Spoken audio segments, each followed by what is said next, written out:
পান্না কেন ব্যবহার করবেন এবং পান্না পড়লে আপনি কিভাবে বুঝবেন যে আপনার জন্য এই পান্না সেইটা নিয়ে বিস্তারিত আলোচনা করব। তার আগে বলে নিচ্ছি যারা সাবস্ক্রাইব করেছেন অনেক ধন্যবাদ। আর যারা এখনো সাবস্ক্রাইব করেননি প্লিজ সাবস্ক্রাইব করে আমার পাশে থাকবেন। তো চলে আসছি মূল আলোচনায়। পান্না কারা ব্যবহার করবেন? পান্না হচ্ছে বুধ গ্রহের উপর রত্ন হচ্ছে পান্না। যারা নাকি বুধ গ্রহকে অ্যাক্টিভ করতে চান তারা পান্না ব্যবহার করবেন। পান্না ব্যবহারের ফলে আপনাদের যে দিনে, দিনে যে বুদ্ধির তীক্ষ্ণতা সেখানে অনেক বেশি বেনিফিট পাবেন। পান্না পড়ার পরে একটা লং টাইম পান্না ব্যবহার করার পরে আপনারা দেখবেন যে আপনাদের বুদ্ধির তীক্ষ্ণতা এত বেশি ভালো হয়ে গিয়েছে এবং অবশ্যই যেখানে পজিটিভ বুদ্ধি আপনি যদি খাটান সেখানে প্রচুর বেনিফিট পাবেন। যেকোনো পাথর পড়ে যদি আপনি খারাপ কাজে ব্যবহৃত করেন তাহলে সেক্ষেত্রে আপনার পাথর কখনোই কাজ করবে না। একটা সময়ে গিয়ে পাথর কাজ করা বন্ধ করে দিবে। পাথর পড়ে যদি সৎ থাকেন সেই পাথর আপনাকে অনেক বেশি বেনিফিট দিবে। আর পান্না পড়ার পরে আপনার যদি কথার জড়তা থাকে, দেখবেন আমাদের অনেকের আছে যে কথার অনেক জড়তা, তারা মিশতে পারে না। তারা মিশতে চায় ভিতর থেকে কিন্তু তাদেরকে অনেক জড়তায় আটকে রাখে।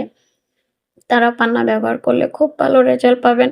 একটা সময়ের পর আপনি খুব ভালো আ বলতে পারবেন। কারণ কথার মাধুর্য হচ্ছে অনেক বেশি সুন্দর, মানুষকে আকর্ষণীয় করে। পান্না ব্যবহারের ফলে আপনি আ অনেক যারা নাকি এই যে তুতলা দেখবেন, তুতলা বলতে হচ্ছে যারা নাকি খুব বেশি তাড়া না, যারা অল্প বাট একটু সলিউশন হলেই অনেক ভালো কথা বলতে পারতেন। তারা পান্না ব্যবহারের ফলে একটা মিনিমাম ১ থেকে ১.৫ বছর পর আপনারা দেখবেন যে আপনাদের তোতলামিটা কমে যাচ্ছে। ধীরে, ধীরে ভালো হয়ে যাচ্ছেন। তারপরে হচ্ছে পান্না যারা পড়বেন, যারা লেখক আরকি। লেখকরা অনেক ভালো, যে অনেকে আছে লিখতে খুব পছন্দ করেন। কিন্তু কিছুদিন লেখার পরেই দেখবেন আইডিয়া পাচ্ছেন না। আপনি স্কেপ খুঁজে পাচ্ছেন না।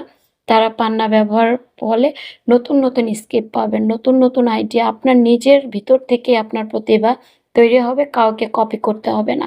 আপনি কাউকেই কপি করা লাগবে না যদি পান্না ব্যবহার করেন।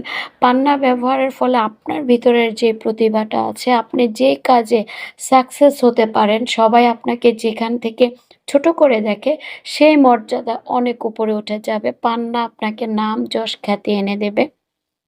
পান্না পড়ার পরে আপনি অনেক পরিশ্রমী হয়ে যাবেন। এটা যেকোনো রত্ন পাথরের বেলায় পরিশ্রমী হয়ে যায়। কারণ আমাদের ভিতরের যেই রক্তের ব্যবহার আছে, অনেক কিছু আছে আমাদের শরীরে, সেগুলোকে অ্যাক্টিভ করে। যার কারণে অলসতা কেটে যায় এবং অনেক বেশি পরিশ্রমী হয়ে যাবেন। পান্না ব্যবহারে মানুষ আপনাকে ভালোবাসতে শুরু করবে, আপনাকে গুরুত্ব দিবে।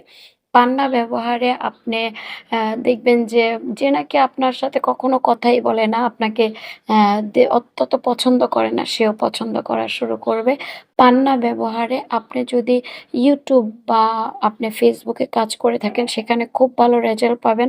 পান্না ব্যবহারে যদি আপনি আ মা মিডিয়ায় কাজ করেন, যে নাচ, গান, অভিনয়, সেখানেও অনেক ভালো রেজাল্ট পাবেন। রাজনীতিতে খুব ভালো রেজাল্ট পাবেন হচ্ছে পান্না পড়লে। পান্না পড়লে আপনারা ব্যবসার যে নতুন, নতুন আইডিয়া, যাদের নানান রকমের ব্যবসা, তারা খুব ভালো রেজাল্ট পাবেন। তো আজকে এই পর্যন্তই। যারা নাকি এতক্ষণ আমার ভিডিওটা দেখছিলেন তাদেরকে অনেক ধন্যবাদ।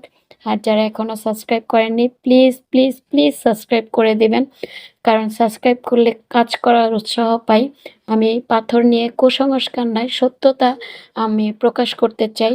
এইজন্য আপনাদের সহযোগিতা দরকার। তাই যে যেখান থেকে দেখছেন প্রত্যেককে ধন্যবাদ। সবাই আমার সাথেই থাকবেন, আমার চ্যানেলের সাথে থাকবেন। আজ এ পর্যন্তই। আজকে আসি। আল্লাহ হাফেজ।